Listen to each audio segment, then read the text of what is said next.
मां के जीवन में पुत्र बनकर कौन आता है? शास्त्रों में कहा गया है, पुत्र भाग्य से नहीं, कर्मों के गहरे बंधन से जन्म लेता है।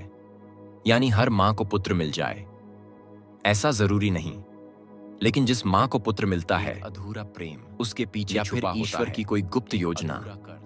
पर क्या आपने कभी सोचा है कि आपकी गोद में खेल रहा वह छोटा बच्चा आखिर कौन है? क्या वह सिर्फ आपका बेटा है या फिर पिछले जन्म का कोई रिश्ता जो आज फिर लौट आया है? आज की इस गहन और रहस्यमयी चर्चा में हम जानेंगे कि एक मां के जीवन में पुत्र का वास्तविक अर्थ क्या है। इस वीडियो को अंत तक जरूर देखें, क्योंकि अंत में हम आपको गरुड़ पुराण से जुड़ा एक ऐसा रहस्य बताएंगे। सनातन धर्म में पुत्र शब्द का अर्थ सिर्फ बेटा नहीं होता। पू का अर्थ है नरक और त्र का अर्थ है बचाने वाला। यानी पुत्र वह है जो अपने माता पिता को नरक से बचाता है। लेकिन सवाल यह है कि वह यह कैसे करता है और क्यों वही आत्मा संसार में कोई उस मां के घर जन्म लेती है? हर संबंध के पीछे होता है ऋणानुबंध, यानी पिछले जन्मों का लेन देन।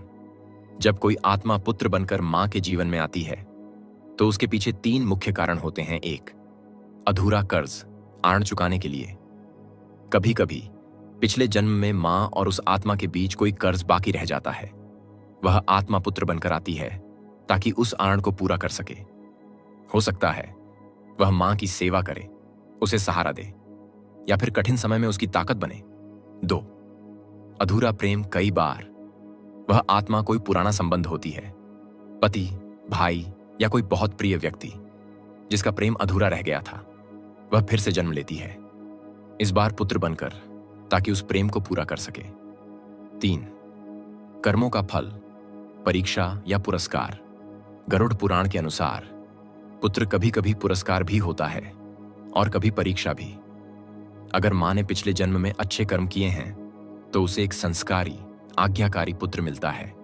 लेकिन अगर कर्म अधूरे या नकारात्मक हैं तो वही पुत्र जीवन में संघर्ष और सीख बनकर आता है। मां और पुत्र का अद्भुत संबंध एक मां और पुत्र का रिश्ता इस दुनिया के सबसे गहरे रिश्तों में से एक है।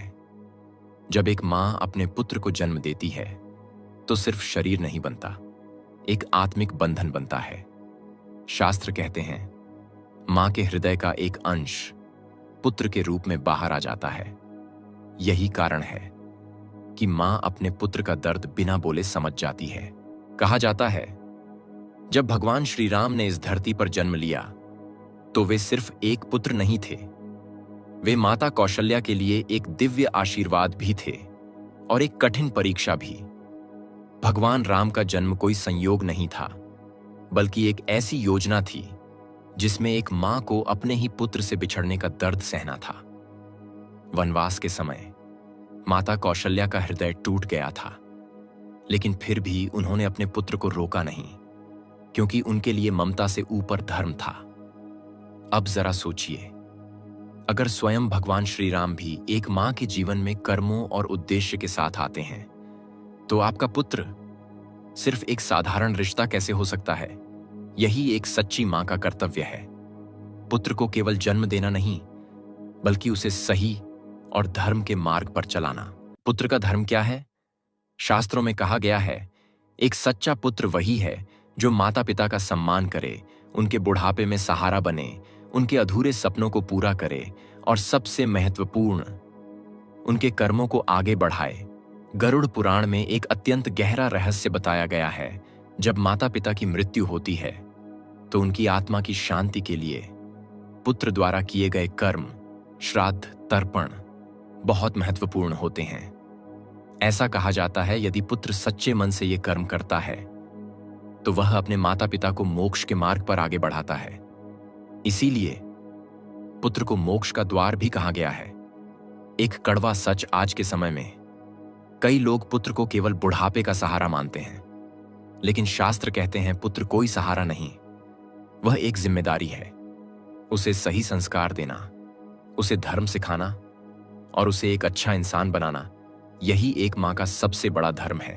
अंत में एक बात याद रखें, आपका पुत्र कोई संयोग नहीं है। वह आपके जीवन में इसलिए आया है क्योंकि ईश्वर को आप पर विश्वास था। वह आपकी परीक्षा भी हो सकता है, और आपका सबसे बड़ा आशीर्वाद भी। जब वह मुस्कुराता है तो समझिए कि आपकी आत्मा खुश है, और जब वह भटकता है तो यह संकेत है कि उसे आपकी मार्गदर्शन की जरूरत है। दोस्तों, आपके जीवन में आपके पुत्र की क्या भूमिका है? क्या आपने कभी महसूस किया है कि उसके आने के बाद आपकी जिंदगी बदल गई? कमेंट में जरूर बताएं। अगर वीडियो पसंद आए तो लाइक करें और उन सभी माताओं के साथ शेयर करें जो अपने पुत्र से बेहद प्रेम करती हैं, और ऐसे ही रहस्यमयी और आध्यात्मिक वीडियो देखने के लिए चैनल को सब्सक्राइब जरूर करें।